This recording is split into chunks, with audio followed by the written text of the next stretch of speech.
Hello and welcome to Trading Hour live from the CNBC-TV18 Motilal Oswal studio. I'm Vivek Iyer and with me today is Vinny Motiwala. Good morning, Vinny. Again, another session where we've seen weak overnight cues, weak global cues and weak Asian cues, and Indian markets in line with global indices, in line with Asian markets, continue to trade in the negative territory. Absolutely. Good morning, Vivek. Not a good morning coming in for the markets. You've given us the whole host of reasons also. And like you can see on the top of your screen as well, all of them are trading with cuts of almost 1% as well. Mid and small cap too are actually seeing a sharper pressure coming in. And much more in terms of what is the versus the benchmark indices. Mid cap is down 1.3%, small cap is down 1.3% as well. Let's see the Nifty bank as well. That's not doing well too. That also is under pressure today, down in trade almost 1% there as well. So Vivek, not very exciting, but a lot of action that is happening in stock specific front as well. Let's have a look at a few of the sectors, few of the stocks that are doing quite well. First up, one sector I track closely, the healthcare space, the pharma space. That today is seeing a bit of a bounce. Remember the last two trading weeks on the back of tariff uncertainty, on the back of multiple news flow, you actually saw quite a few of these stocks sell off quite significantly. But today, whole host of them are seeing a bit of a bounce back in trade. Names like Glenmark Pharma, Granules, Zydus, all of them trading with some green on the screen. But on the other hand, what's actually seeing the sell-off intensify is actually the Nifty IT index. It's the weakest performing index. Top 5 Nifty laggards today actually from the Nifty are from the IT space. So names like Wipro, HCL Tech Mahindra, all of these stocks under significant pressure. Not only that, in the last 15 minutes of the session, what we've actually noticed is that the mid-cap IT names, some of them that managed to see a bit of a bounce back last week, names like LTTS, names like OFSS, Cyient, DLM, all of these stocks today are seeing significant selling pressure. We'll wait and watch in case there is any news flow regarding the same. And select MNC stocks that we're tracking, Pfizer as well as Gillette, these two stocks are at the top of the stack when it comes to the NSE 500 index. So those stocks today are doing significantly better compared to the rest of the markets. Absolutely. And one other stock that we should be focusing on today is Healthcare Global, because let's talk about that.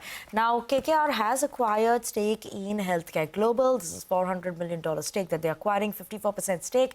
And this is from CVC Asia's affiliate, that is ASO Company Private Limited, which PTE Limited, which holds currently around 60.35% stake. So after this also, the affiliate of CVC will continue to hold around 7 to 9% stake in the company. There's an open offer also which is going on. The open offer price is at around 504. So that's why we've seen, that the stock is also trading with gains of almost 4% as of now. And Vivek, do not forget, the stock has already seen a 25% run up in the last 6 months as well. Today also 4% gain. So it's interesting to watch out for. Though the overall purchase price of KKR is at a bit of a discount to Friday's closing price, but that is what we are going to be keeping an eye out on right now. And we will shortly talk to the management also of Healthcare Global. They will be joining in with it. Okay, so we do have the management with us. They're joining in with us right now. We are joined by Dr. B.S. Ajay Kumar, who's here to talk to us about the outlook of the company. Good morning, sir. Thank you so much for joining with us on the show. KKR, we'd heard a lot coming into play. There were a lot of things that were going around. Finally, the deal has come to. KKR is acquiring stake in the company. One, how are we going to see the strategy of the company now? From here on, what is it going to be the focus in your talks that you've been having? What should we now be seeing for Healthcare Global? More organic expansion, inorganic expansion? What is the strategy here? I think the strategy is very simple in my view. After discussions with KKR, they are very upbeat and we are very happy to have them as our partner. While we had a good partnership with CVC, I think that will continue with KKR. And the reason they thought value in HCG is because of the immense opportunity for growth. As a single specialty, it is there. And as you know, while HCG has about 25 centers, ramping up the existing centers also is an opportunity for all, as well as new centers in new areas. And of course, once we start talking to KKR, we look at possible mergers, acquisitions also. All of this is on the table, and we hope to have a significant journey with them in terms of growth for HCG. As we all know, oncology itself is a growth. We are ourselves growing in the region of 20-25% annually, which is significant. And as unfortunately, as the cancer cases are increasing, or we are able to identify more cases, It is becoming one of the issues. 1 in 9 may have cancer as we move forward. That itself requires a focused factory approach in the era of precision medicine. And HCG is known for precision medicine with research and academics. With all of that, it makes a lot of sense for us to come together with a company PE, like a global PE like KKR, which has expertise in healthcare. So together we can develop this into, much more growth can happen in HCG. And we see this as a growth opportunity for both of us. Got that. Mr. Kumar, thank you so much for joining us. First up, KKR themselves aren't new when it comes to the healthcare space in India. You did mention that there could be some strategic and inorganic growth plans. So would you look at merging with maybe, say, an equal size or maybe a larger player? Any listed players where KKR has stake with, especially backward integrated or forward integrated? Have you started talks with any of these companies? What will be the strategic path forward, especially when it comes to inorganic growth initiatives? No, we have not looked at it. And best of my knowledge, KKR is not in oncology. It is in multi-speciality. Right. As you know, our goal has always been to grow as a single specialty in oncology. And that is where both of us see value. So my take is that we will grow as an oncology-specific center. And if there are opportunities like we did in Vizag, where we acquired MG Hospital, Mahatma Gandhi Hospital, we may look at those kind of acquisition in future. But organic growth itself is a huge opportunity in my view. So that can also happen. Right. So what I also want to understand, so in terms of the decision making and all also from here on, would KKR be more of a part of it, or how does that work? And are you going to be looking to sell any of your stake, or you will continue to hold that around 10% that you're holding as promoters? Yeah, and when we created this strategic alliance with KKR and CVC exiting, the agreement has been that I stay with my stake. So there was no selling on my part. KKR has come in with this understanding, and they are very happy about this understanding. So I will continue to be the stakeholder. And also regarding moving forward, KKR, of course, will be in operations completely as we have issued the press note. And my role, as a founder will be more of a non-executive. But as you know, I am already into more of academic and research. And I plan to continue with that because in oncology, excellence in care is the most important thing. Clinical excellence, having good outcomes in oncology, precision medicine, and multidisciplinary clinic, all of it is my favorite. That is why I started HCG coming back from US. I will continue to pursue that, and which will add tremendous value to HCG in my view. So you'll continue to be a significant stakeholder even in the new entity. Now, the other query that the market has is post the entire deal structure, even post the open offer, CVC will continue to hold close to 7 to 9% stake. Has there been a clear timeline that has been indicated or that has been part of discussions where they will eventually pare down stake to a nil? No, as there has been no discussions. In fact, the CVC decided to stay because they also see value in HCG, and they want to be at present, they are about 9.9%.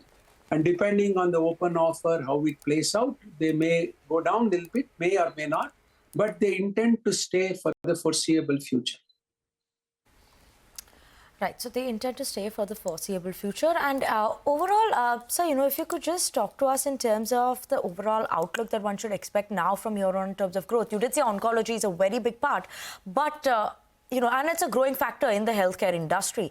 So this 20% growth that you're seeing now, KKR also coming into picture with its own strategies. What is the growth that one could be envisaging here, and how do you see this as a sector? I cannot exactly predict what will happen, but the initial discussions with KKR has been very positive. They want to partner to see this growth continues or even accelerates. So once they are settled down, as you know, it just happened 24 hours ago. So once they settle down, we hope to have conversation with them and see how strategically we can take it forward. And of course, being a majority holder, they will definitely be interested in seeing the growth of HCG. So one last question. A lot of brokerages have highlighted that FY26, FY27, when it comes to the healthcare hospitality, hospital space, it's going to be a year of capex and maybe moderating returns. Are you in the same boat at Healthcare Global? And the second question is, how did CVC and KKR arrive at the valuations, especially when you compare it and benchmark it to recent deals that have happened in the space? See, it is a perception, as you know, but I think they had a discussion regarding CVC and KKR.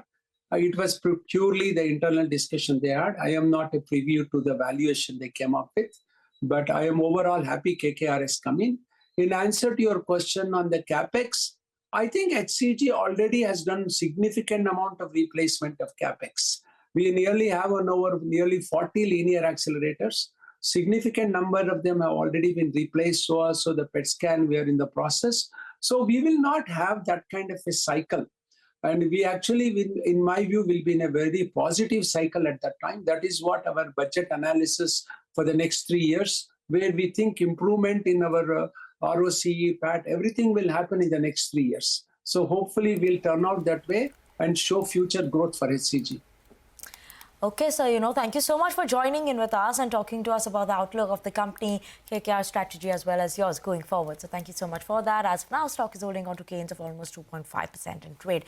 But on that note, we're going to slip into a very short break. Viewers, don't go anywhere. After the break, we'll discuss what's buzzing in the commodity space with Manisha Gupta.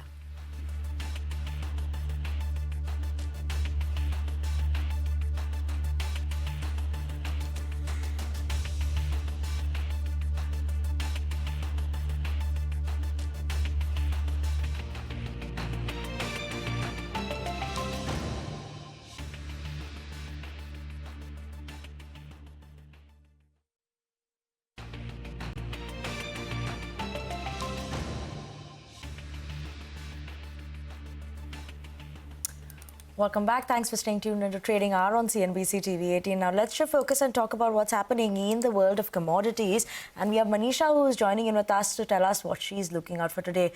Manisha, nothing is glittering in the markets today, but anything looking pretty on the commodity fronts that one should watch out for?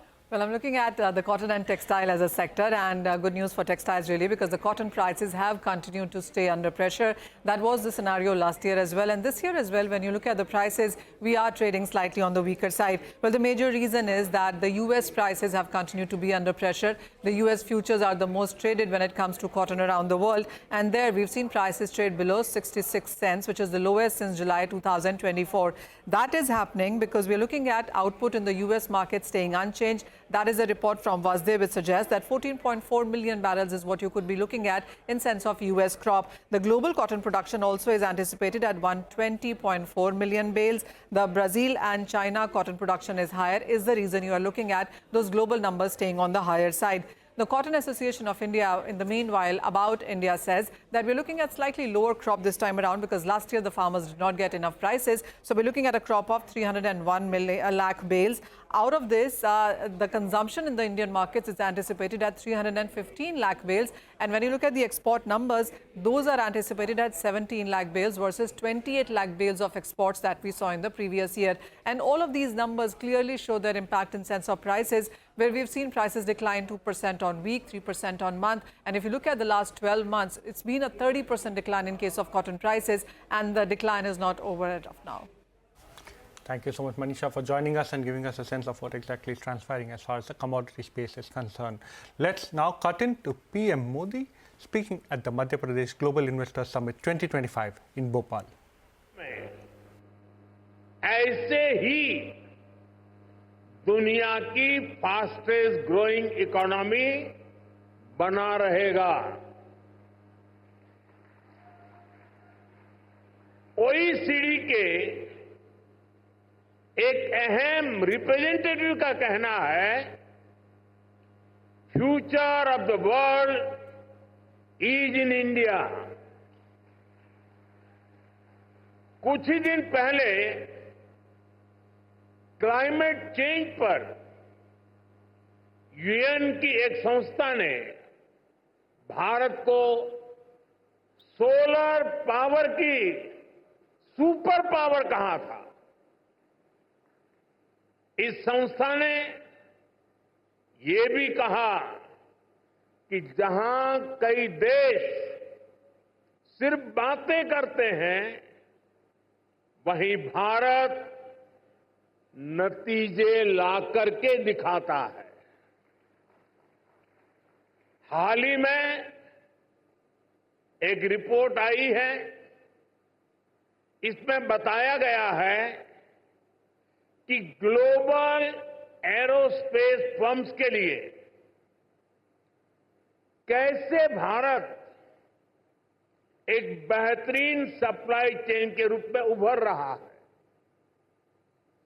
Global supply chain challenges का जवाब वो भारत में देख रहे हैं। मैं ऐसे कई एग्जाम्पल यहां कोट कर सकता हूं जो भारत पर दुनिया के कॉन्फिडेंस को दर्शाते हैं।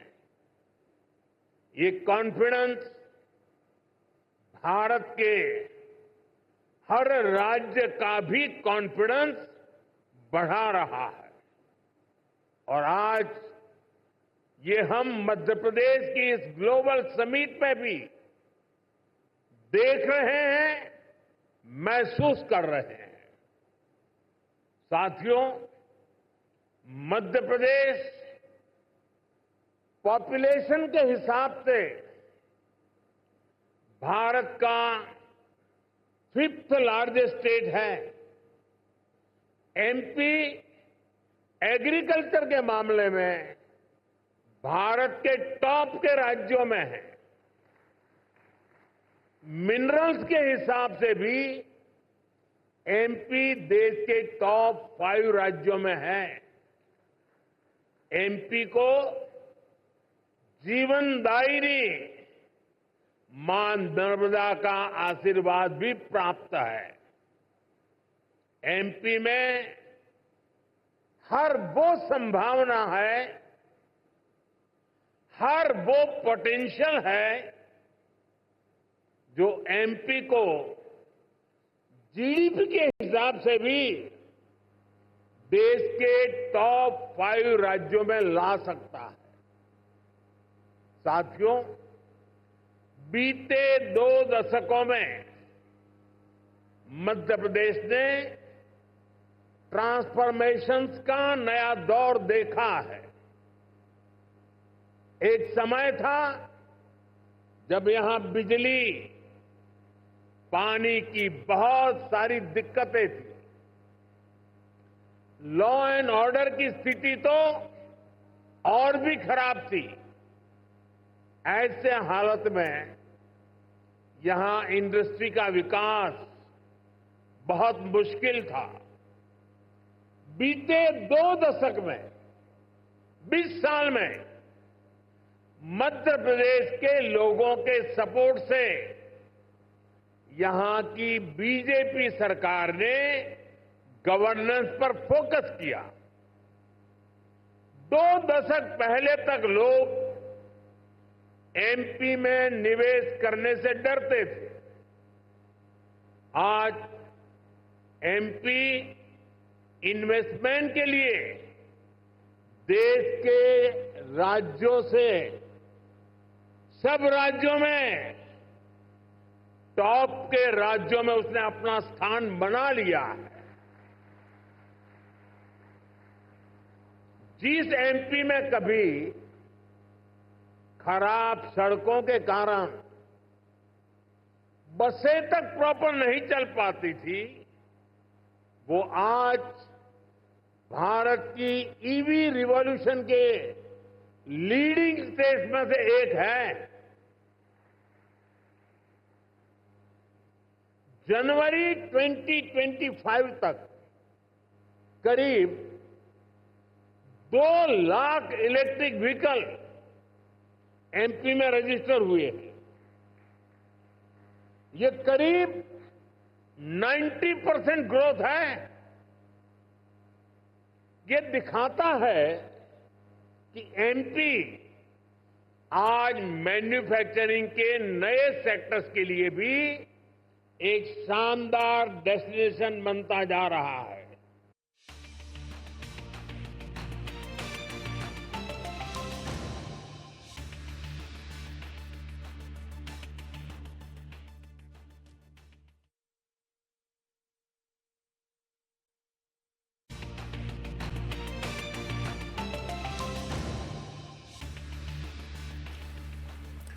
Welcome back to Trading Hour. Well, Soni Patnaik from JM Financial Services now joins us for a quick technical check on the market.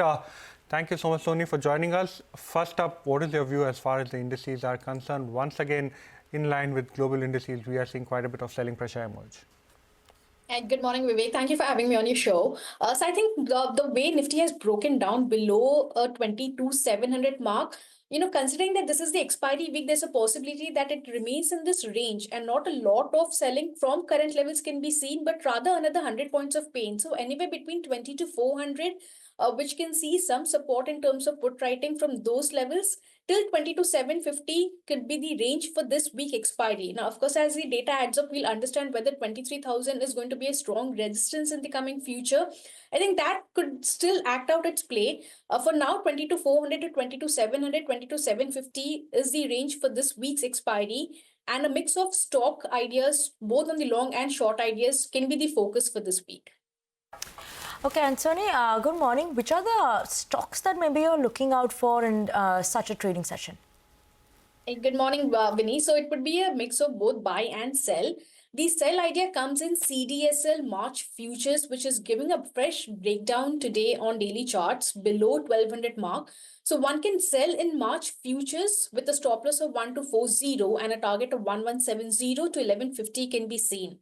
The buy recommendation over here is in Indigo, which has given a very strong breakout on daily charts. It's given a good option chain breakout above the 45.20 mark as well. So one can buy in Indigo at current levels, keeping a stop loss of 44.70 and a positional target of 4700 can be seen in 2 to 3 days. Thank you so much, Soni, for joining us, giving us your view on the index levels, expiry levels, as well as your individual stock picks for the day. Well, moving on, we'll now take a quick break, and once we get back, we'll see what international brokerages have to say as far as the recent market fall is concerned.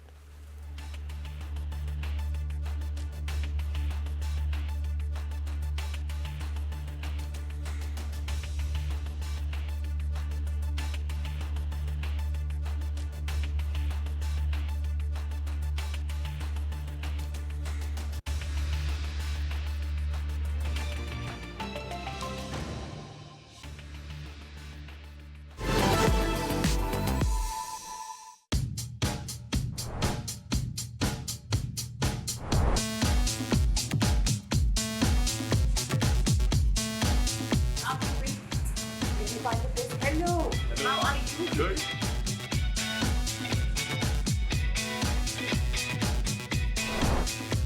I know you're doing CNBC for like 30 years. CNBC is only 25. So I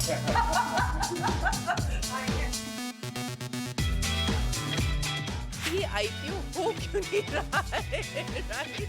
That was a comment that you made saying everybody is getting cleared but not us. I think until 28th November it was not clear that IPO ho raha hai ya nahi ho raha hai. Maybe the regulators and the government don't want fintech. Fintech as a sector I still see as a sunrise sector. India needs billions of dollars in investment in fintech. Who breaks the silence period? He speaks only for in the business and professional setting. You will not imagine he's an introvert. We are also trying to scale up in UPI with innovative products instead of basic UPI. So this diversification is going to be crucial for you, isn't it? It's a person who's probably living in tier 3, 4 town or city. They don't have the means to go to a different place and earn higher returns or get loans, etc. So for them, we solve the problem of access.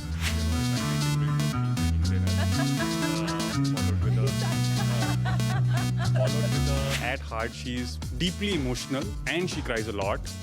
Really? I would never have thought that. In our house, we have a competition between her and our kid who can cry more on very silly issues. You're actually a softie. I'm actually a softie.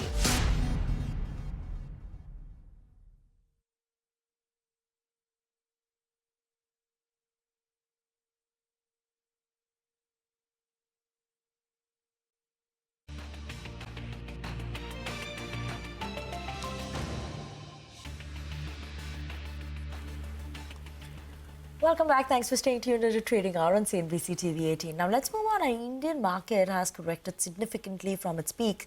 And are we due for a bounce back now? Hormaz is joining in with us to tell us what brokerages like Jefferies and CLSA have to say on India. Hormaz? And Jeffries has been maintaining this view of an impending bounce in the Indian markets, and they have now cited multiple reasons for that. While the Nifty is now almost down 13-14% from its peak, the broader markets are already down over 20% from their respective highs.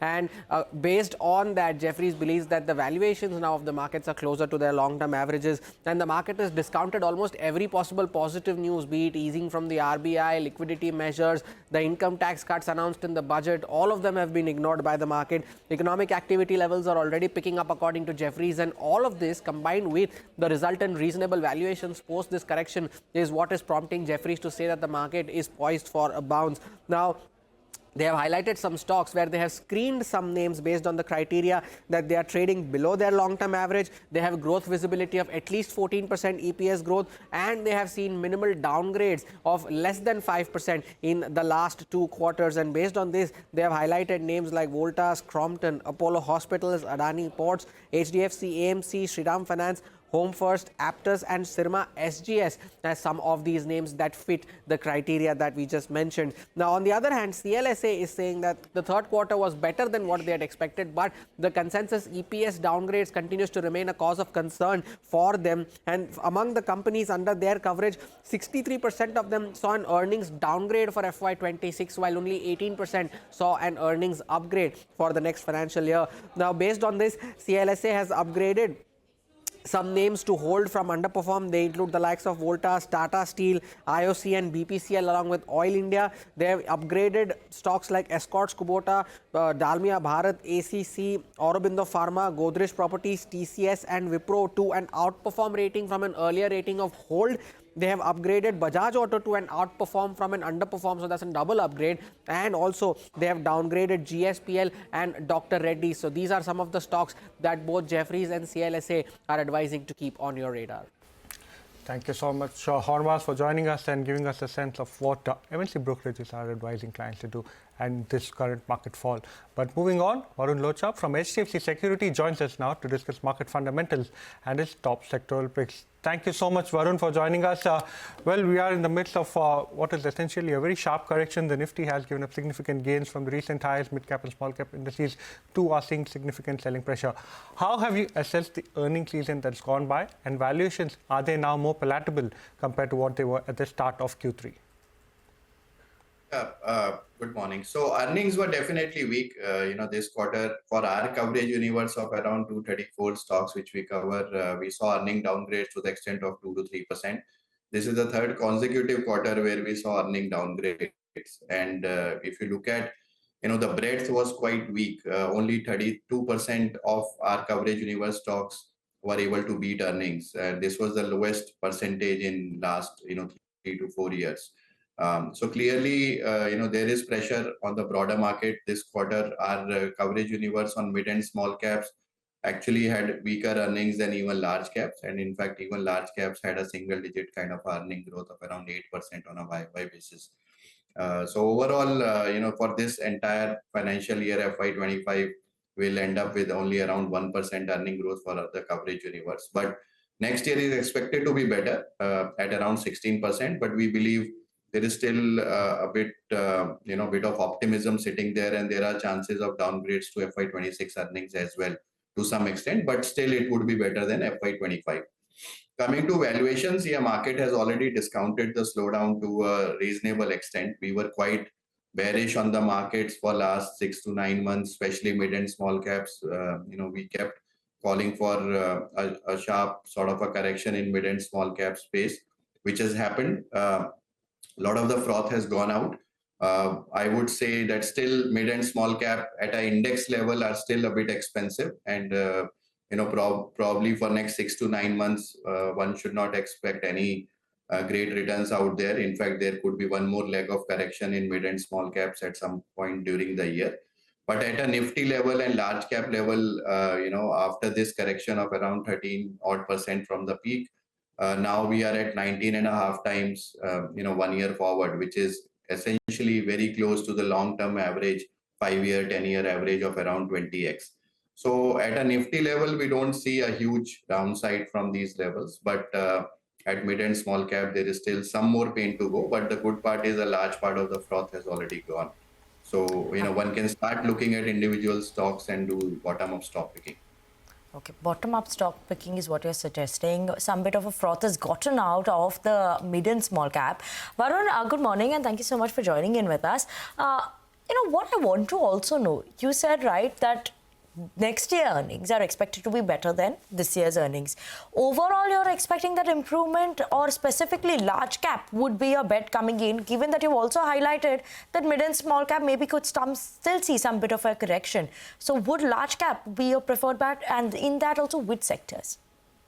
Yeah, so earnings recovery would happen in both the spaces, but we believe the earnings recovery will also be sharper in large caps compared to mid and small caps. I think mid and small caps will see a bit more sort of impact of this growth moderation in the economy with a slight lag. So possibly Q4 and Q1 will remain weak for mid and small caps, whereas for large caps you will start seeing possibly Q3 was the bottom, and from Q4 things will look better.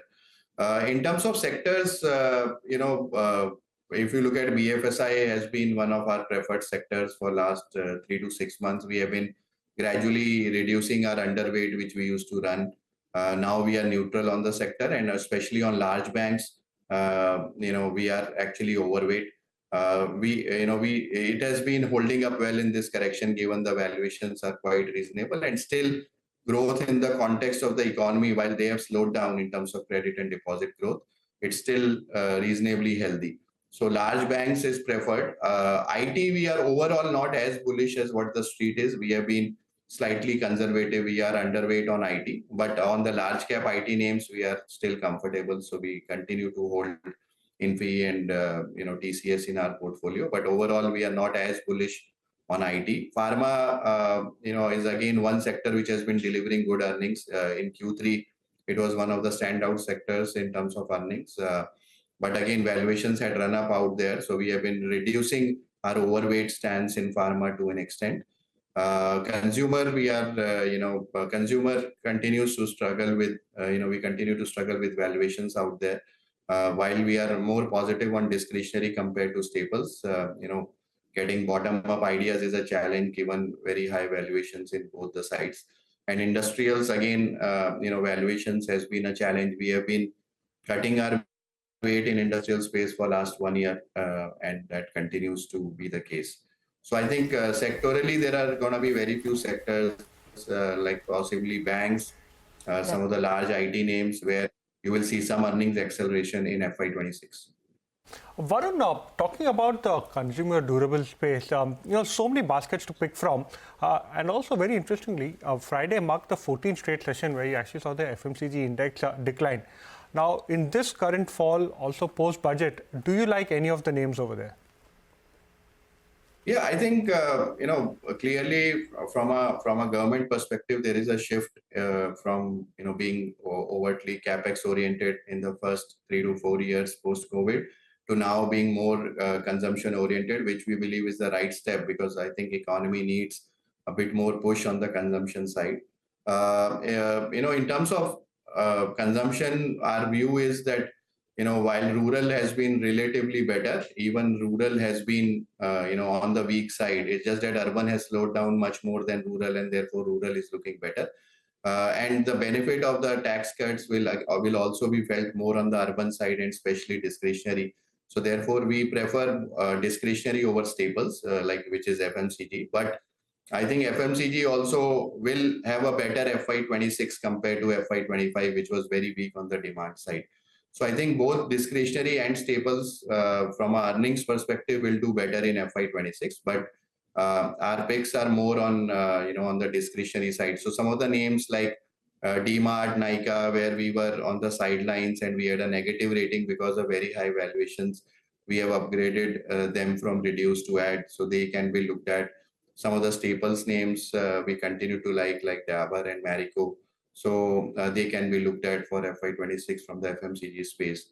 So there are few pockets, but something like jewelry and paints, we are still not fully convinced. So those two segments, we are still underweight.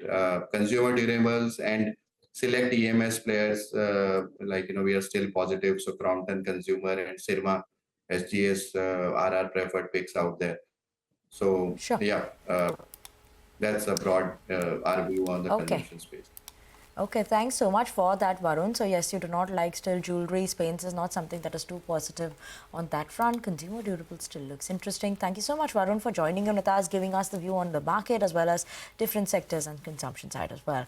But on that note, a small programming note for our viewers. CNBC-TV18 and HSBC India are back with Season 2 of SME Champion Awards. This prestigious platform celebrates SME that are pushing boundaries, making an impact and shaping the future. Nominations are now open. Scan the QR code now and submit your entry for SME Champion Awards Season 2.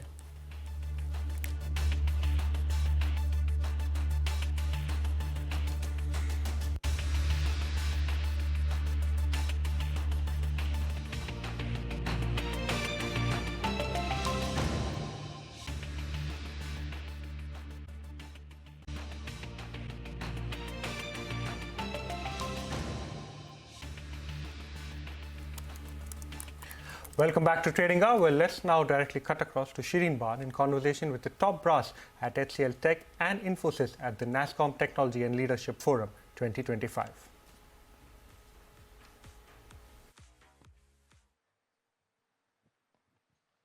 Good morning, ladies and gentlemen. It's an absolute pleasure to be back here at the annual Nasscom Leadership Forum. I can't remember the last number of the forums that I've done, but it's certainly more than 15. So it's great to be back here in the presence of two gentlemen that I've always had the pleasure of speaking with and enjoy having these conversations with them. CVK Salil, many, many thanks for joining us. You know, as I was telling somebody this morning, it's an unusual time to be a journalist in because we don't have to go chasing headlines. The headlines are actually chasing us. And there's been plenty that's changed just at the start of 2025. You know, 2022 was the breakout moment as far as ChatGPT was concerned. And in January, you had Stargate, $500 billion over the next 4 years in terms of AI infrastructure. That was the big announcement that came in from Donald Trump. Then you had the big DeepSeek explosion and what it means as far as the AI race and the AI wars are concerned. Now we're talking about quantum computing in the context of what breakthrough Microsoft has just been able to achieve with Majorana 1. And all of this is the mix that these two gentlemen have to navigate as we talk about the road ahead for Indian IT services. So let me get started with just that. We're living in an era of uncertainty. We're living in an era of revolutionary technology changes. It's not evolutionary anymore. It's revolutionary technology changes, AI, quantum computing, and so on and so forth. CVK, let me start by talking to you. When I spoke with both of you in January this year in Davos, you know, the mood was one of confidence and optimism. I think both of you said that on a time of demand explosion as far as the Indian IT services sector is concerned. Would you continue to that conversation forward to start with? Demand explosion. More importantly, the questions that are being asked today on the mix for Indian IT services, whether this business model will continue to be relevant, yes or no? Shireen, as I mentioned in Davos, I strongly believe that the business model is ripe for disruption. What we saw in the last 30 years, a fairly linear scaling of IT services, which scaled with people and revenue scaled very linearly. I think the time is already out for that model. And today, in fact, just not today, in the last couple of years, we've been challenging our teams on how you can deliver twice the revenue with half the people, right? That's really the kind of call that I've made to a lot of my teams. And I think it's definitely a big moment of disruption. I mean, all of us are seeing good demand. All of that is happening. That's really a linear extrapolation of the current business model with different economic situations. Your demand may go up and down. But what is fundamentally changing is something which we need to recognize and react to that. Well, you know, that's a very important statement, and I don't know how many of you caught that. You said the time is out for this business model. What are we talking about then in terms of disruption? What are we also talking about then in terms of adaptability and innovation? Where does the industry find itself if you believe that time is in fact out for this business model? Yeah. Should I continue? Yes, please, Okay. and then I'll get to Salil. Okay. So I think a large part of the industry is really driven by a very input-based model. It's either time and material, or it's always a number of people delivering certain outcomes. But I think we need to dramatically change from input-based to more output and outcome-based. A lot of services that we deliver, operational services, from people-based, it needs to become platform-based. So we've always heard of software as a service, but service as a software is definitely taking place quite dramatically. And I mean, we all need to be more proactive in adopting. We should not be complacent about whatever growth that we are seeing in the business should not make us complacent. Because the underlying themes are not the same as cloud and digitization and other things. This is very different. The changes that AI is ushering in is very different, and we need to be more proactive to even cannibalize our revenues to create completely new businesses. Having said that, I remain quite optimistic of how we can reinvent. As long as you recognize the change is not the same as what we've seen maybe 2 decades, 3 decades ago, I think we are setting ourselves on a good fundamental basis to reinvent our industry. I'll talk about reinvention in just a second, but let me get Salil in on the conversation. Salil, before we came in, you said, what's the problem? There is no problem that we're faced with at this point in time. If I look at what CVK is saying, he's clearly not suggesting that, that we don't have a problem to deal with. In fact, I fully agree with what CVK is saying. I think the view that we see is there's a huge shift in technology. Whether you look at generative AI or you look at quantum, or there are several other technologies in motion today which will impact where the world goes. What I mean by a view of the future that we are seeing is when there's huge technology change, we within Infosys, I think we broadly within the Indian IT sector are ready to face that challenge. And it's actually exciting because you look at some of the new work that's going on, whether it's from startups through large businesses, it's all coming from India. Where we see a big impact, for example... But your revenues are not coming from India. Your revenues are not coming from India. The what? Your revenue is not coming from India. No, what I mean is look at the innovation that we are driving. If you look at in quantum, we have work that we are doing, for example, in drug discovery, using early quantum platforms. There are 2 large companies, both cloud-based and non-cloud-based, that have a good quantum platform, and we can already see examples of that. You look at like a telco network optimization, we are seeing examples of that. Now, this is all being done because we have massive scale across India, across Infosys, whichever lens you put on it, and that helps to drive it. I very much agree that we have to be ready and not be complacent, that we have change coming upon us. But do you believe, with what CVK just said, that the time is up on the current business model? No, what I feel is, what CVK is saying is really a call for us to make sure we don't remain complacent. There are aspects of what we are doing today that are growing well. That will continue, but we need to find new ways. So if you look at AI, there's a massive productivity benefit we are seeing. For example, in software development, between 7% and 15%. That's a huge number. And we use that in our Finacle product as an example. But we're also seeing new work. There are new work in credit analysis we're doing with a client, which we would never have done had it not been for generative AI. So there's a balance of it. There's new work, which expands the market, and there's productivity, which gives us efficiency. So both of those have to be taken into account. That's how I understood where CVK is saying, make sure we're not complacent about it. Let's talk about the reinvention that you mentioned, CVK, and for the benefit of everybody sitting here, let's start by talking about what you've already started to work on, the measures, the steps that you've already taken as part of this reinvention, and this arc, this transition that you talked about from, software as a service to service as a software. How ready are you today, and what will you need to do to make that transition? See, I think the first and foremost change that we're driving within our organization is the mindset change. We're all very used to a certain mindset of delivering certain value to clients, but that paradigm is changing. right? You could deliver the same value maybe with half the people. Then you really have to force yourself to think, whatever human potential that is unlocked, how can you use that to create more growth opportunities? Really, that is the mindset shift that we need to make. Obviously, all of us have growing businesses. We have people with a lot of aspiration. So how do you really take care of people's aspiration while being very proactive about adopting these technologies and bringing highest level of productivity? The productivity that is unlocked, how can that be used to create more value and more growth? So how are you creating more value? Yes. Number of examples, like for a very large financial services firm, where we were delivering a transformation program. Client is spending maybe $1 billion a year. It's a 5-year program. We believe it can be done in 3.5 years. And there is enough proof points that this can be done.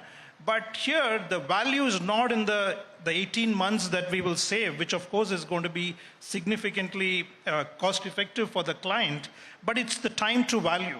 Whatever the policy modernization they wanted to roll out, what is the time to value? I think that's where the biggest value creation is possible. You know, speaking of value creation, Salil, let me ask you this now. You know, we're talking about human genius and human ingenuity as well, and we were just talking about moving from people to platform. Now, what actually happens on the workforce? Because this is a sector that has been driving, employment for a young country, for a young demographic like India. What happens to the people part of this business now? Let's talk about that. What happens to entry-level jobs, for instance? What are we talking about in the next 5 years? So there, first, in the existing employees that we have, there's huge reskilling. So there's a constant move, especially with generative AI, but all through when we were having digital or cloud or cyber, a lot of reskilling today, at least within Infosys, over 270,000 people more ready for AI. So that's the first element. Second, in terms of new roles, we've already shared this last quarter. For the next financial year, starting April, we will recruit something like 15 to 20,000 new campus hires, which shows the same sort of direction of what we were discussing earlier, which is there is growth, there is productivity, and there is new work from these technologies. All of that combined gives us confidence to have new people joining from the campus. You know, speaking of taking risks and taking bets, and I want both of you to comment on this. As I started by saying, we're talking about big numbers here, $500 billion over the next 4 years and so on and so forth. You're trapped, so to speak, in the tyranny of the quarter-to-quarter existence. When you talk about big bets, if I understand from your comments, you're not talking about incremental changes. You're talking about big, bold decisions. Do you have the capacity to bet on them with the kind of bold investments that are required as well? Will the markets allow you to do that? Yeah, it's a very difficult choice. And if you look at, I can just talk about HCL Tech. We have taken bold bets. 6-7 years ago, we invested $4 billion in building a software business. Right. So I think as long as you can take bold bets and walk the journey, make them work, mitigate your risks in the right way, I think we can navigate it. I'm pretty sure. Of course, the investors and the market should also not be looking at this business as to how many freshers are you going to hire. That's absolutely the wrong question to ask. How can you create more value out of, maybe we have 200,000 people, can you create twice the value with the same number of people? It's the same thing, right? So you really get more out of the existing teams. And if you challenge yourself in that direction, then I think the business will unlock a completely new growth trajectory. So I'm really betting on the fact that unlock more human potential in very different ways. Like today, India is the services capital of the world. Why can't India become the research capital of the world? I think those are the levers which will change the people and the employment and the training, all those dynamics. So I think it needs a different thinking, and we should all be open for that. Different thinking, but also significant spends, Salil, and the ability and the capacity and the appetite to make the kind of spends that are necessary?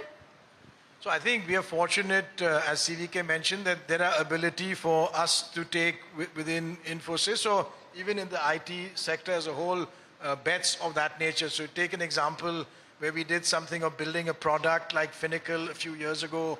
We built and invested in insurance product called McCamish. We're working on a retail online product, e-commerce product, Equinox. So there's many examples of these big bets. Within the construct of what we are able to drive into the market, what we are able to commit to the market, and making sure that that's what our clients are looking for. So you look at in generative AI, now we built 4 small language models. These small, so one of them is for banking, one of them is for IT operations. This is a material change in the way clients will work with generative AI. And yes, we've done that with an investment that we made, which is not publicly disclosed, but it's a large investment within the constructs of a P&L. Sorry? Ballpark, when you say ballpark, large investment? Ballpark like a large ball. It's still ballpark. But it's still an investment which is within the construct of a P&L. But it's creating huge impact. So you look at the large language model that we built for banking, a small language model. There's already a lot of discussion that clients are using with the existing large language models to combine it and use it. So there's benefits that we can create within our construct. You know, you talked about small language models, so let's get into the debate of whether we should attempt the large language models or not. And Saleh, let me start by asking you, should India make that choice of going the large language model way, or should we build on our strengths, which is on the application side? So here, I'll leave it to CVK to answer this. Wait, no. You can't get away with that. You've got to say something at least. I think, without a doubt, the cost of what we are doing in terms of building models is falling. So when the time is right, we should make sure we make the right investments, build the right small language model. Okay, you said nothing through that. Yes or no? I think from an India perspective, we absolutely have to make sure that we are the leading light of generative AI. So doing that, there's no other way, but as the costs keep falling, and we saw that with what we saw with the investments that were, well, not exactly the number, but certainly a very low number, closer to 5 million than hundreds of millions. But that is what will give us a benefit, and we need to make those sort of investments to create the foundation model. Okay, CVK, straight answer. Yes to large language models, no to large language models. I mean, from a country perspective, I would strongly argue that we will need to build our own models. And the rationale is, I mean, if you look at so many open source models available, why not we kind of pick some of them and build on top of it? But we should not assume that these open source models will continue to be open source. I think these are going to be the coins on which the geopolitics is going to be played on, right? There could be like DeepSeek is available, but tomorrow it may not be available. Similarly, OpenAI and all other Llama, all of that. There could be countries which could really kind of limit some of them being used beyond their own boundaries. So I think to have a long-term competitive advantage, it makes a lot of sense to build, and the costs are coming down. We need to find ways to very economically create the training infrastructure to train the models. And I think that's my view. You know, since you spoke about geopolitics, and let me get both of you to comment on what's happening in the US today, which is, of course, the largest market for not just the two of you, but also for the IT services sector. And Saleh, let me start by asking you, you know, we wake up every morning to what President Trump has tweeted or what Elon Musk is saying on Twitter and so on and so forth, and that kind of dictates the news cycle. Is it dictating the business cycle as well? Has it started to dictate the business cycle? So what we are seeing so far, and just week before last, I was in the US meeting with several clients. There's a view that what is being discussed by what the government is doing is benefiting the US businesses, maybe through less regulation, maybe through policies that will help the economy. So our view, if that is what plays out, is as the economy in the US or Western Europe markets becomes more stronger, which is already in the US in good shape, we will see more business for tech. And there are two types of things. We've talked a little bit about this in the past. We see a lot of discussions which are tech and ops on efficiency, and that's going extremely well right now. Then there's a lot of work on tech, which is to build for growth. Let's say cloud, AI, other things. And as the economy numbers start to become better, we will see more of that. And so that gives us the second leg of growth. So we have that one leg which is giving us decent growth right now. With the second leg of growth, if that comes, when that comes, we will see more and more growth. But, again, and I link this back to what we were talking about, the need to adapt as well as the change as far as the business model is concerned. In a Trump era, with the H-1B issue being the way that it is being dealt with at this point in time, what could it potentially mean as far as the services sector is concerned? What could it mean for Indian IT in the next few years? So there, I think two parts to what you ask, and there I'll talk a little bit more about Infosys. We've built over the last few years a more resilient business, especially for the US. We've made sure we built out more and more local delivery and digital centers. We've got now more staff which are local. Over 60% of our teams in the US are local. We built quite a strong nearshore capability for the US. So we feel better prepared if there are any changes. So far, we've not seen any changes. CVK? Yeah, I think on both the topics, I would agree with Salil. I think the business environment is becoming more vibrant. In the last 2 or 3 quarters, we are seeing increasing demand. In spite of all the different conversations that are happening due to executive orders and things like that.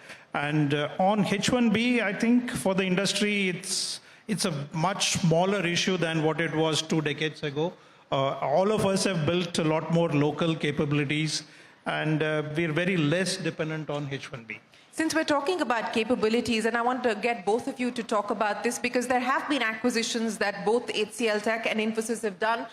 Do you believe that that will have to continue to be the route to look at, especially as we enter this turbocharged AI quantum era? Salil, let's start by talking to you. Capability building inorganically, is that going to have to be the route to take for Indian IT? So I'm not sure it has to be, but it's definitely a huge attention for us with Infosys, and I'm sure for others as well. We see, I mean, our balance sheet is strong, cash flow is strong, so we have huge opportunity to buy larger and larger things. We did something on engineering services a couple of quarters ago. Our pipeline for acquisition is pretty broad. It's across different industries, it's across different capabilities, it's across also geographies, because there's new geographies coming up which are good. So we feel pretty good. As always, there's no way to say it'll happen now or in 6 months. But if you look at, let's say, next 3 years... But larger? Will they typically be larger? Yeah, it'll definitely be... If you look at the one we did, engineering services, the largest acquisition that we've done. So if you look at the trend over the last 4 years, each of those, the largest one was the last one we've done. We see more and more larger ones. Which one will happen when is not clear, but there's appetite for it. CVK? Yeah, I don't know about larger, but we see a need to look at capability-led acquisitions, creating more partnerships with startups, with our ecosystem providers, and that's how we see that as adding to the overall capability of the company. Okay, so, let's talk about the next steps now as we talk about this journey that we are talking about in this big transition, and it's not the stronger, as they say, or the biggest that will survive, but the most adaptable. What have you been able to do? What are you focusing on? What are you prioritizing to make sure that you're adaptable and more agile to deal with the circumstances that we're coping with, Salil? So there, I think it's absolutely the fundamental of how we need to stay relevant. One of the things we've done is make sure we remain relevant to what clients are looking for. And that, if you look back over the last few years, at one stage we were 20% digital, now we are over 60% digital. It'll be a similar story if you take, let's say, cloud, a similar sort of growth or change, let's say AI. Today, AI is still a small part of our revenue, but it's a large part because it's part of every discussion. And as we grow, it's going to become more and more relevant. So what could it potentially be over the next 5 years? I don't have a number for what it will be, but what is clear is what we need to remain relevant for what clients are talking about. Today, clients over the last couple of years are more focused on cost and efficiency. And now we see with the changes, as you mentioned earlier, on the US economy, more and more interest in doing larger spends on tech programs. So we need to remain vigilant and relevant. So back to more transformational stuff? As the economy improves, my sense is there'll be more transformation coming into play. CVK? Yeah, I couldn't agree more with Salil. I think instead of chasing growth, we should really be chasing client relevance, which will, in some form or other, really help you grow. I think if you're constantly asking the question and really challenging the teams, how are you being relevant to every client? I think that's really the foundation of growth. Okay, so when we talk about relevance, and we're pretty much coming to the end of our time, so I'm going to get one or two questions from the audience as well. But CVK, let me start by asking you, you said the wrong question to ask is how many freshers are you hiring at this point in time? What's the right question to ask? Right question to ask is, what is your revenue per employee? Or what is your profit per employee? What is your revenue per employee and profit per employee? This is all published numbers. We are probably... I know. So for those who haven't tracked the quarter... It's $57,000 per person. So Salil, what is the right question to ask for a business that is adapting to the new trends that we're faced with? I think what CVK mentioned earlier, the relevance, where are we remaining relevant to clients? The way to look at this, at least from my perspective, and I'm a huge optimist with this industry, with this sector, with what we are doing at Infosys, the world is driving change through technology. We are in India, we are in a smaller way, let's say in Infosys, really at the forefront, at the center of technology. And as long as we remain relevant, technologies will change. You may not recall many years ago, there were things like RPA and object-oriented programming. All of those were very relevant for those times. And today there's a new set, which will also make huge fundamental changes. But as long as we remain relevant to what our clients are doing, that will make us more and more conducive to growth and profits. So the skepticism or the questions that are being asked around the fact that is this an existential moment again for the Indian IT services industry as it was perhaps a decade ago, you don't believe that's the case? No, for me, in fact, it's a moment of even more optimism because there's such great technology change. And once you have technology change, in my mind, we have shown in the past as Infosys, as the IT industry, we adapt really well. And the way we've adapted... So is this high optimism going to lead to now mid-high single-digit or double-digit growth? Salil, I mean, are we likely to get closer to the historical growth rates that we've seen for the industry?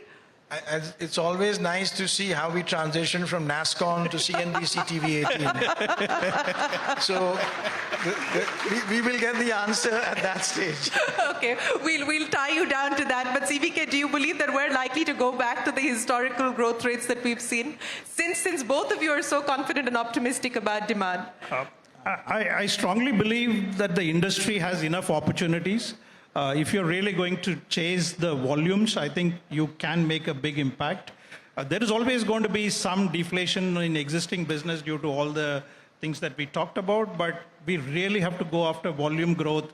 We have to go after value growth. I think that's what is going to drive the growth. Again, and I want both of you to labor on this for just a minute more. You said that this time it's different. And while we hear that every time that there is a technology shift, that this time it's different, but what I am hearing from both of you, as well as from other people that we've been speaking to, as the pace of change is perhaps much faster than previously, and that's one of the big significant changes. What makes this time so different, CVK?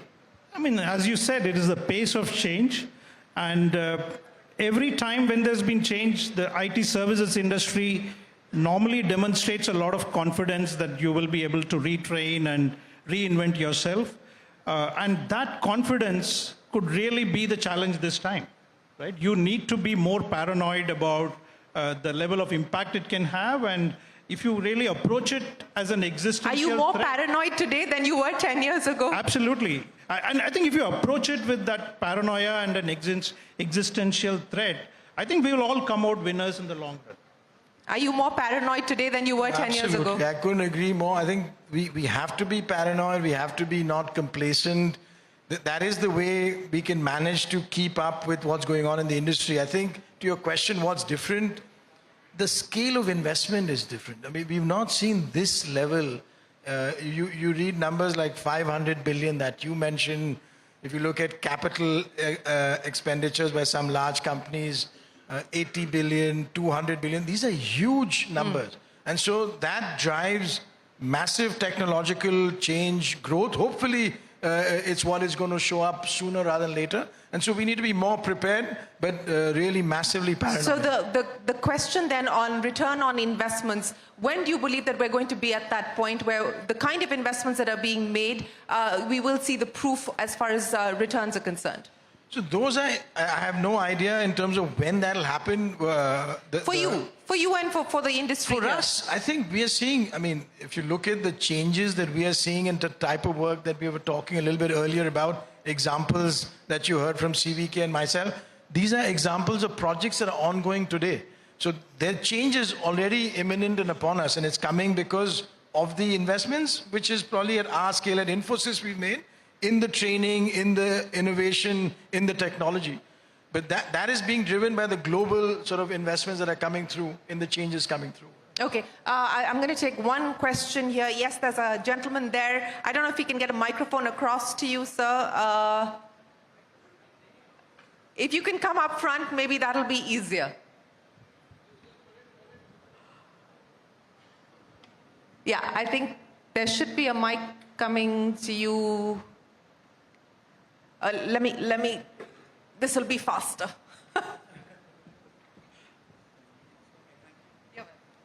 Yes, thank you very much. My name's Anthony Hayward. I run a startup called Hard Skills, and we're a future of work startup, and we focus on soft skills. And in fact, we worked for HCL for many years. And Mr. Vijay Kumar, particularly, I wanted to pick up on your point about getting twice the output from the same team. And both of you have talked about skills and mindsets, and arguably the key skills for everything that's been covered this morning are the soft skills, the ability to think critically, communicate and collaborate. And many business leaders talk about this, but I wondered what your view was on that. Who wants to go first? Yeah, I mean, soft skills are of paramount importance. Even generative AI, more than anything else, it's a prompt engineering which is so relevant. And prompt engineering is really a communication skill. It's a soft skill, right?